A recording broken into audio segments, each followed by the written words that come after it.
दुनिया के टॉप 10 बेकार पड़े मेगा प्रोजेक्ट्स। क्या आप सभी जानना नहीं चाहते आपके टैक्स का पैसा सरकार कहां लगाती है? इस वीडियो के बाद आप थोड़ा बहुत अंदाजा तो जरूर लगा ही लेंगे। नमस्कार दोस्तों, इस वीडियो में आप जानेंगे दुनिया के टॉप ऐसे मेगा प्रोजेक्ट्स के बारे में जिनमें अरबों खरबों रुपए इन्वेस्ट करने के बाद या तो उन्हें बंद कर दिया गया या वो बहुत बड़े फ्लॉप साबित हुए। तो बिना किसी देरी के आइए वीडियो को शुरू करें। Number 10, Ryugyong hotel.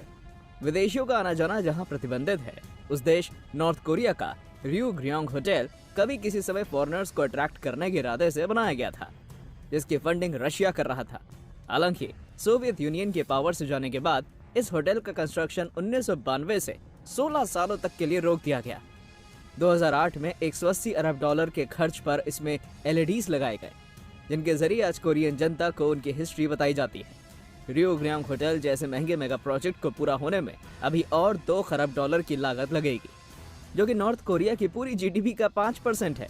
हालांकि भले ये hotel Guinness book of world records में सबसे टॉलेस्ट बिल्डिंग का खिताब हासिल ना कर पाया हो, लेकिन इसने टॉलेस्ट अनऑक्यूपाइड बिल्डिंग की जगह जरूर प्राप्त कर ली है। Number 9, superconducting super collider USA। The Desertron के नाम से बुलाया जाने वाला पार्टिकल एक्सेलरेटर कॉम्प्लेक्स अमेरिका के लिए एक बहुत बड़ी साइंटिफिक अचीवमेंट होने वाला था, लेकिन खराब प्लानिंग और बुरे इम्प्लीमेंटेशन की वजह से 1990 में 15 माइल्स टनल और 17 शाफ्ट साइट पर ही धंस गया। इस मेगा प्रोजेक्ट का बजट 4.4 खरब डॉलर से बढ़कर 11 खरब डॉलर तक पहुंच गया और टैक्स पेयर्स के 2 खरब से ज्यादा पैसे इस मिसप्लान्ड मेगा प्रोजेक्ट में बर्बाद हो गए। Number 8, Dubai artificial island. Dubai का आर्टिफिशियल आइलैंड एक बहुत ही बेहतरीन और बड़ा मेगा प्रोजेक्ट है, लेकिन उनमें लगाए गए पैसे, मेहनत और समय को अगर उनकी उपयोगिता से कंपेयर किया जाए तो वे बेकार नजर आते हैं। दुबई की प्लानिंग थी एक ऐसा कोस्ट लाइन तैयार करना जो कि छोटे बड़े आइलैंड्स का ग्रुप होगा। इसकी शुरुआत 2001 में पाम जुमेरा से की गई, जिसके बाद पाम जबेल अली और द वर्ल्ड के साथ ही कुछ और आर्टिफिशियल आइलैंड्स का काम शुरू कर दिया गया। लेकिन 20 साल बाद भी ये आइलैंड्स इनकम्प्लीट और खाली पड़े हैं। इनमें से अधिकतर आइलैंड्स कंस्ट्रक्शन फंडिंग की वजह से फेल हो गए और एकमात्र कंप्लीट हुआ आइलैंड पाम जुमेरा भी हर साल 0.5 सेंटीमीटर सिंक कर रहा है। इसके अलावा साइंटिस्ट्स का कहना है कि सेंचुरी के खत्म होने तक सी लेवल 25 सेंटीमीटर से 200 सेंटीमीटर तक बढ़ जाएगा। हालांकि अगर तब भी आइलैंड पानी में ना डूबे, फिर भी एनवायरनमेंट में होते बदलावों के साथ इसे मेंटेन रख पाना बहुत ही ज्यादा मुश्किल और महंगा साबित होने वाला है। और इतना सब कुछ केवल एक आर्टिफिशियल आइलैंड के लिए व्यर्थ सा लगता है। Number 7, interstate H3 highway USA हवाई। हवाई के खूबसूरत पहाड़ों और टनल से गुजरती H3 हाईवे इंजीनियरिंग का शानदार नमूना है। इनके कठिन टेरेन और एनवायरमेंटल हर्डल्स के बावजूद एक 24 किलोमीटर लंबा हाईवे खड़ा कर पाना किसी चुनौती से कम नहीं था। हालांकि चुनौतियों की शुरुआत इसके निर्माण से 26 साल पहले ही होने लगी थी।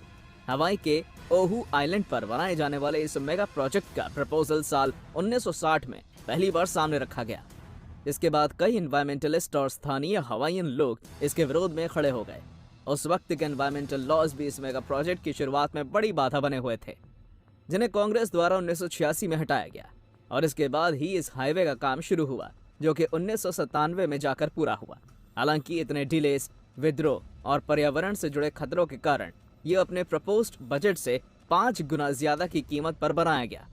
80 अरब डॉलर प्रति मील की लागत पर बना ये हाईवे आज भी लोगों के उतने काम नहीं आता और ज्यादातर खाली ही रहता है। स्थानीय हवाईयन लोग आज भी इसका इस्तेमाल करने से एतराज जताते हैं, क्योंकि उन्हें लगता है कि यह हाईवे शापित है। Number 6, Dubai creek tower. किसी महान व्यक्ति ने कहा था, sky is not the limit, और शायद इसी बात पर अमल करने के लिए आज दुनिया के कई देशों में होड़ मची हुई है।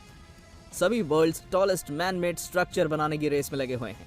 सऊदी अरेबिया के जेदा टावर को टक्कर देने के लिए दुबई ने क्रीक टावर बनाने के मेगा प्रोजेक्ट की शुरुआत की, जो कि इंजीनियर्स के लिए एक बड़ी चुनौती बन गया। दरअसल क्रीक टावर के डिजाइन में स्टील केबल्स का इस्तेमाल किया जाएगा, जो कि कुछ किलोमीटर की दूरी तक फैले होंगे। इसके अलावा इन स्टील केबल्स को अब तक की सबसे ऊंची हाइट पर ले जाना भी बेहद मुश्किल है। एक स्काई स्क्रेपर कहलाने के लिए टावर करीबन 50% रहने योग्य होना चाहिए, जबकि क्रीक टावर केवल 30% ही इनहैबिटेबल है। ये सब जानने के बाद आपको ये बात हैरान नहीं करेगी कि फाउंडेशन बनने के तुरंत बाद क्रीक टावर पर आगे काम होना 2016 में बंद कर दिया गया। प्रपोजल के मुताबिक ये मेगा प्रोजेक्ट 2022 तक बनकर तैयार होने वाला था, लेकिन आज के दौर की टेक्नोलॉजी और वर्कफोर्स को देखकर ऐसा हो पाना असंभव सा लगता है।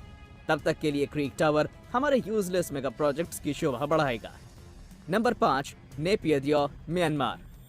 घोस्ट सिटी के नाम से फेमस म्यांमार का नेपियर द्यो शहर दुनिया के सबसे वीरान पड़े मेगा प्रोजेक्ट्स में से एक है। आपके अनुसार किसी देश की सर्वाधिक प्रचलित और आबादी वाली जगह कौन सी होती है? जी हाँ, उस देश की राजधानी। म्यांमार की पहली राजधानी यांगोन, जिसे रंगून भी कहा जाता है, कुछ ऐसी ही थी। 7 अरब लोगों से भरी इस कैपिटल शहर की आबादी 2050 तक दोगुनी हो जाएगी। हालांकि 2005 में घोषित किए गए नए कैपिटल शहर नेपियर द्यो के साथ ऐसा होना असंभव सा लगता है, क्योंकि इस शहर में ना के बराबर लोग रहते हैं और आपको रोड पर केवल गाड़ियां और बिल्डिंग्स ही नजर आएंगी। कैपिटल को थोड़ा सेंट्रल लोकेशन देने के लिए सरकार ने नेपियर द्यो को चुना और उसके विकास में अभी तक 4 खरब डॉलर तक इन्वेस्ट कर चुके हैं। यहाँ बड़ी बड़ी बिल्डिंग्स, होटल्स, मॉल्स, जिम्स और तमाम तरह की सुविधाएं हैं, लेकिन एक मुख्य चीज की कमी है, वो है आबादी। लंदन के क्षेत्रफल के जितने बड़े इस शहर में गिन चुनकर कुछ लोग रहते हैं, जो कि एक बहुत ही विचित्र बात है। इसके पीछे अच्छी स्वास्थ्य सेवाओं की कमी, एजुकेशनल इंस्टीट्यूट्स का ना होना और काफी लंबी रोड यात्रा है, जो कि लोगों को इस शहर में बसने से रोक रही है। पर उम्मीद है कि आगे चलकर ये यूजलेस दिखने वाला मेगा प्रोजेक्ट आने वाले सालों में अच्छी खासी पॉपुलेशन का दिल खोलकर स्वागत करेगा। Number 4, London garden bridge. London में बनाया जाने वाला गार्डन ब्रिज एक बहुत ही सुंदर मेगा प्रोजेक्ट साबित होने वाला था, लेकिन उसे अधूरा ही छोड़ दिया गया, क्योंकि उसे जहां बनाया जा रहा था वहां उसकी जरूरत ही नहीं थी। लंदन ब्रिज साउथ बैंक को टेम्पल एरिया से जोड़ता था। हालांकि ठीक इसी काम के लिए उस एरिया में और भी कई ब्रिजेस थे, जिन्हें कंपैरेटिवली कम लागत के साथ बनाया गया था और वो काफी यूजफुल भी थे। 85 अरब डॉलर के बजट में बनने वाले इस ब्रिज का कुल खर्च 280 अरब डॉलर से भी ऊपर चला गया। इन्वेस्टर्स को भी इस ब्रिज की उपयोगिता का पता चला और वो इस मेगा प्रोजेक्ट से पीछे हटने लगे। इसलिए अरबों लगाने के बावजूद 2017 में लंदन ब्रिज के निर्माण को ऑफिशियली बंद कर दिया गया। Number 3, Ciudad Real Central Airport, Spain. Spain Europe की पसंदीदा जगहों में से एक है।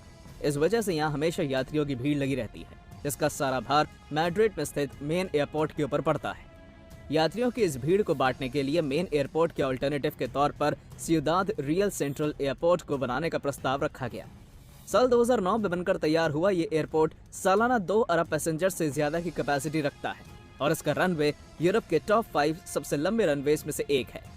हालांकि मैड्रिड के 70 अरब की कैपेसिटी तक पहुंचने के लिए इस एयरपोर्ट में लगातार काम जारी है, जिस पर 2012 में जाकर एक विराम लग गया। दिक्कत ये थी कि 130 अरब डॉलर से ज्यादा के खर्च पर बना ये सेंट्रल एयरपोर्ट दरअसल सेंट्रल था ही नहीं। ये मैड्रिड से 200 किलोमीटर दूर एक रिमोट लोकेशन पर बना हुआ था, जिसकी वजह से ना तो लोग इतनी दूर सफर करना पसंद करते थे, ना ही कोई बड़ी एयरलाइन कंपनी कैपिटल से दूर फ्लाइट ऑपरेशंस करना चाहती थी। नतीजा ये हुआ कि सिउडाड एयरपोर्ट 350 अरब डॉलर से ज्यादा के कर्जे में डूब गया, जो कि 2014 में केवल 12,000 डॉलर में बेच दी गई। अपनी बेकार लोकेशन के कारण आज ये मेगा प्रोजेक्ट दुनिया भर के यात्रियों के लिए पूरी तरह से यूजलेस है। Number 2, forest city, Malaysia. भविष्य के शहर की कल्पनाओं पर बनाया गया मलेशिया का ये फ्यूचरिस्टिक फॉरेस्ट सिटी आज एक खाली पड़ा शहर है, जहां 500 से भी कम लोग रहते हैं। खरबों रुपए लगाने के बावजूद भी ये फॉरेस्ट सिटी विवादों में फंसा महज एक बेकार मेगा प्रोजेक्ट बनकर रह गया है, जो कि आने वाले 10 से 12 साल या उससे अधिक तक इसी प्रकार रहने वाला है। मलेशिया के ambitious mega project 4 artificial islands पर बना एक आर्टिफिशियल फॉरेस्ट इकोसिस्टम होने वाला था, जिसकी लोकेशन सिंगापुर से काफी करीब है। ये $1 बिलियन प्रोजेक्ट कई फॉरेन इन्वेस्टर्स द्वारा फंडेड था, जिसकी वजह से ये स्थानीय लोगों के लिए एक्सेसिबल नहीं हो पा रहा था। 2019 तक फॉरेस्ट सिटी की कुल 80% प्रॉपर्टी चाइनीज इन्वेस्टर्स ने खरीद ली थी, जिसे देखते हुए मलेशिया के नए प्राइम मिनिस्टर मोहम्मद ने फॉरेस्ट सिटी में होने वाले सभी फॉरेन इन्वेस्टमेंट्स को बैन कर दिया। नतीजन प्रोजेक्ट को काफी फाइनेंशियल बैकलैश झेलना पड़ा। पॉलिटिकल इंस्टेबिलिटी की वजह से कई इन्वेस्टर्स इस मेगा प्रोजेक्ट से पीछे हट गए, जिसके बाद इस ग्रीन प्रोजेक्ट के जल्द पूरे होने की आशा बेहद कम नजर आती है। Number 1, Yucca Mountain nuclear waste repository. बढ़ते तकनीकीकरण और आधुनिक हथियारों के बनने की वजह से न्यूक्लियर वेस्ट की समस्या आम होती जा रही है। न्यूक्लियर वेस्ट का डिस्पोजल सही ढंग से होना बेहद जरूरी है, क्योंकि इनमें पोटेंशियली पूरे शहर को नुकसान पहुंचाने की ताकत होती है। इसी बात को ध्यान में रखते हुए 1980 में यूएस अथॉरिटीज ने न्यूक्लियर डिस्पोजल का एक अचूक मेगा प्रोजेक्ट तैयार किया, जो कि था Yucca Mountain nuclear waste repository. Yucca की कम आबादी और उसके पहाड़ों में रेडियो एक्टिव वेस्ट को एब्जॉर्ब कर पाने की क्षमता को देखते हुए अथॉरिटीज ने पूरे देश के 100 न्यूक्लियर प्लांट्स का वेस्ट नेवादा के यूका माउंटेन्स में बने टनल में डिपॉजिट करने का प्रपोजल रखा, जो कि स्थानीय लोगों और अपोजिशन को पसंद नहीं आया, क्योंकि ये रिपोजिटरी प्लांट से बेहद दूर बनने वाली थी और ये वहां के एकमात्र वाटर सोर्स को भी कंटामिनेट करने का खतरा रखती थी। इसी तरह प्रोजेक्ट में कई लूप होल्स थे, जिसकी वजह से रिपोजिटरी के प्रपोजल को काफी क्रिटिसिज्म का सामना करना पड़ा। इन सब के बावजूद प्रोजेक्ट को 2002 में डिपार्टमेंट ऑफ एनर्जी द्वारा मंजूरी दे दी गई। हालांकि अपोजिशन और पब्लिक के लगातार विद्रोह के बाद 2010 में ओबामा ने रिपोजिटरी की फंडिंग रोक दी। 3 साल बाद फेडरल कोर्ट ने रिजम्पशन की मंजूरी दी।